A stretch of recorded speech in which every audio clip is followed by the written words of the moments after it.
গাছ থেকে তাজা আম পেড়ে মুসুর ডাল দিয়ে রান্না করব। আসসালামু আলাইকুম, সবাই কেমন আছেন? যে যেখানে আছেন আশা করছি সবাই ভালো আছেন। কাঁচা আম দিয়ে মুসুর ডাল রান্না করব। এর জন্য গাছ থেকে আমি তাজা আম পেড়ে নিলাম। আমের বোটা থেকে কষ পড়তেছে। আর এই আম দিয়ে ডাল রান্না করলে খেতে এত বেশি ভালো লাগবে। কাঁচা আম দিয়ে কি রেসিপি রান্না করব আমি একটা পোস্ট দিয়েছিলাম। অনেকেই অনেক মন্তব্য করেছেন। কেউ বলেছেন যে কাঁচা আম ডাল দিয়ে রান্না করেন, কেউ বলছে চাটনি বানান। আমি আম দিয়ে মুসুর ডাল রান্না করব। ডাল দিয়ে আম রান্না করার জন্য আমি দুটো আম পেড়ে নিয়েছি। আমগুলো অনেক টক, সে কারণে দুটো দিলেই যথেষ্ট, এর বেশি দিলে ভালো লাগবে না। মুসুর ডাল এখন ধুয়ে নেব। এদিকে ঢেঁড়স ভাজি করব, সেটাও ভিজিয়ে নিলাম।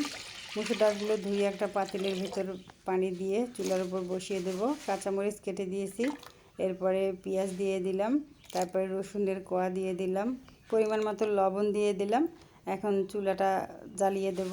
কাঁচা আম ছিলে ফালি করে নিয়েছি। আমি আমগুলো পরে দেবো, আগে ডাল সিদ্ধ হওয়া পর্যন্ত অপেক্ষা করতে হবে।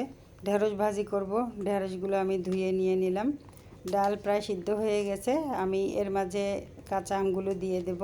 ডাল যখন বলক আসবে, তার ভেতরে একটা যদি বাঁশের লাঠি বা চামচ দিয়ে দেন, তাহলে কিন্তু ডাল আর উতলে পড়ার সম্ভাবনা থাকে না। যখন আপনারা গরুর দুধ জাল দেবেন, দুধ জাল দেওয়ার সময় এই টিপসটি ফলো করতে পারেন, তাহলে দুধ ওইভাবে উতলে পড়ে যাবে না। ডাল বাগার দেওয়ার জন্য আমি রসুন ছেঁচে নিলাম, এরপরে পেঁয়াজ কেটে নিলাম। এখন একটা চামচ দিয়ে দেখব ডাল এবং আম পুরোপুরি সিদ্ধ হয়েছে কিনা। ডালও সিদ্ধ হয়ে গেছে, আমও সিদ্ধ হয়ে গেছে। এখন আমগুলো আমি চামচ দিয়ে একটা প্লেটের মধ্যে উঠিয়ে নিলাম। এখন দিয়ে দেব পরিমাণ মতো হলুদ।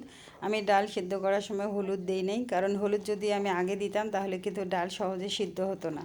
ডাল ঘুটনি দিয়ে এখন আমি ডালগুলো ঘুটে দেব, একদম ফিনিশ হয়ে যাবে। আবারও আমি আমগুলো ডালের ভিতরে দিয়ে দেব, আর একবার বলক আসা পর্যন্ত অপেক্ষা করব। ডালের কালার দেখেন কত সুন্দর হয়েছে।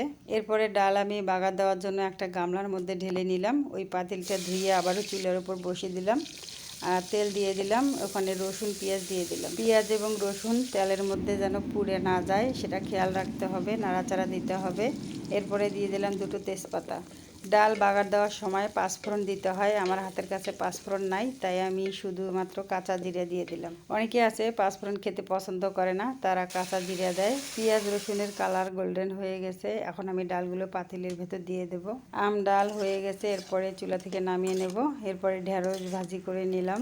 ঢেঁড়স ভাজি করার সময় যদি ঢাকনা ছাড়াই ভাজি করেন, তাহলে কিন্তু কালারটা সবুজেই থাকে। এরপরে আলু ভাজি করব, আলু ছোট ছোট করে কেটে নিয়েছি।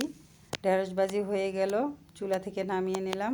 বাকি রইল আলু ভাজি, সেটাও হয়ে গেছে। এরপরে পরিবেশনের পালা। মাছ দিয়ে আলু বেগুনের ঝোল, ঢেঁড়স ভাজি, এরপরে আলু ভাজি, তারপরে আছে আম দিয়ে মুসুর ডাল রান্না। ভিডিওটি দেখার জন্য অসংখ্য ধন্যবাদ সবাইকে।